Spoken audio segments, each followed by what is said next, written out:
Hello and welcome to Bounding into Comics. My name is John Trent. I'm the founder and editor-in-chief at Bounding into Comics. I got a story about Disney CEO Bob Chapek, his comments on the future of Lucasfilm, as well as the Mandalorian star Gina Carano.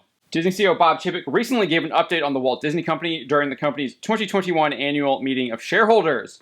During the question and answer portion of the meeting, Chapek confirmed that Star Wars is dead and Lucasfilm will continue to be a stain on the company.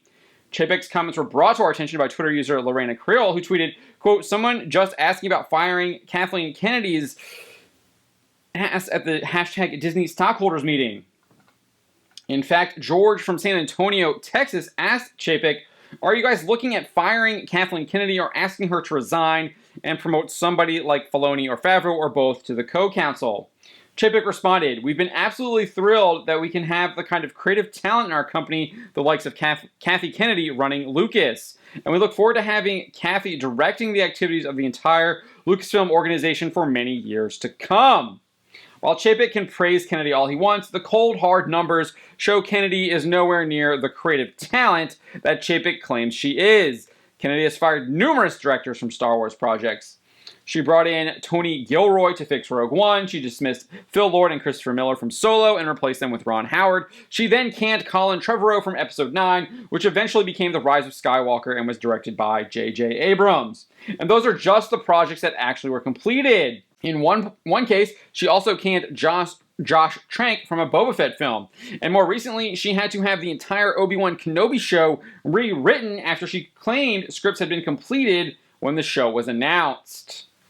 Looking at the box office, the three Disney sequel trilogy films rapidly declined in box office haul. As reported by the numbers, The Force Awakens grossed $2.065 billion at the global box office. $936.6 million was from North American theaters. It grossed $191 million in domestic video sales. It would not get better than that. The Last Jedi only grossed $1.332 billion at the worldwide box office.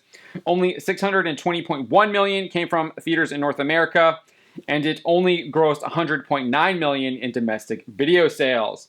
The Rise of Skywalker grossed $1.072 billion at the worldwide box office, with only $515.2 million from theaters in North America. It grossed only $66.5 million in domestic video sales. The decline from The Force Awakens to The Rise of Skywalker is significant. The gross at the global box office declined by 48%.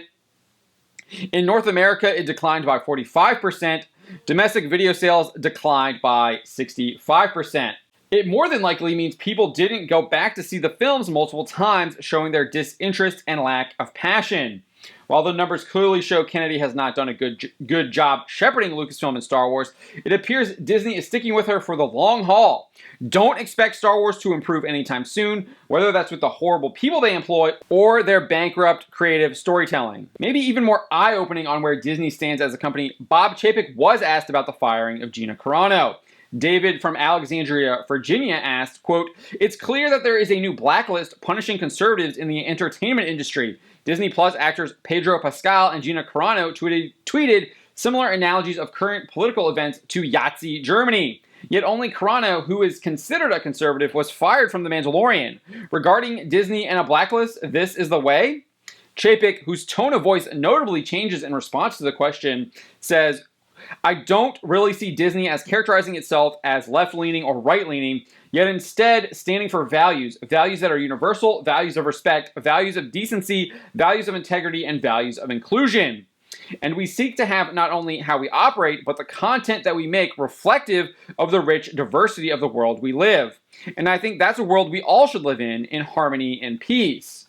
It's no wonder his voice changed while answering the question, because he straight up lied to David, one of Disney's investors. If Disney actually valued inclusion, they wouldn't have fired Carano via social media and lied about her in a press statement. Talk about valuing respect. Chapek showed none to David and exposes that his words are empty. It's clear Disney does not believe any of the values that Chapek claims they do. The firing of Carano proves the opposite. They fired Carano via a press statement and then lied about her. That's not respect, that's disrespect. It's not decency, it's indecent and rude. They don't value integrity, as they clearly lied about her when they fired her. And as for inclusion, they obviously don't believe in that, as David from Alexandria points out. Both Carano and Pascal posted analogies to World War II, but it's Carano that was fired. Not sure how you can be inclusive if you're only firing people of one political persuasion and not another. That's the opposite of inclusion. If Chapek thinks we should live in this world, it's a world of ruin. And he does think we should live in that world. In another question, he was asked about what the biggest lesson he learned in his first year as CEO was. As part of his answer, he said, "I also say that I think the fact that we have a tremendous opportunity now, going forward, to bring this country back together and unite people under a common vision of Disney magic and what's good with this world." Sorry, Disney is not uniting this country. The Disney magic has dried up and left. It's been replaced by liars and dishonest people like Bob Chapek. And lying and dishonesty is no way to unite a country and people. You can only divide people that way. Stop lying, Bob Chapek. Start speaking the truth. It'll do good for you and your conscience, and for your company, Disney. What you have done to Gina Carano is absolutely reprehensible, and the fact that you are continuing to push this lie about her is disgusting. My name is John Trent, and you've been watching Bounding into Comics.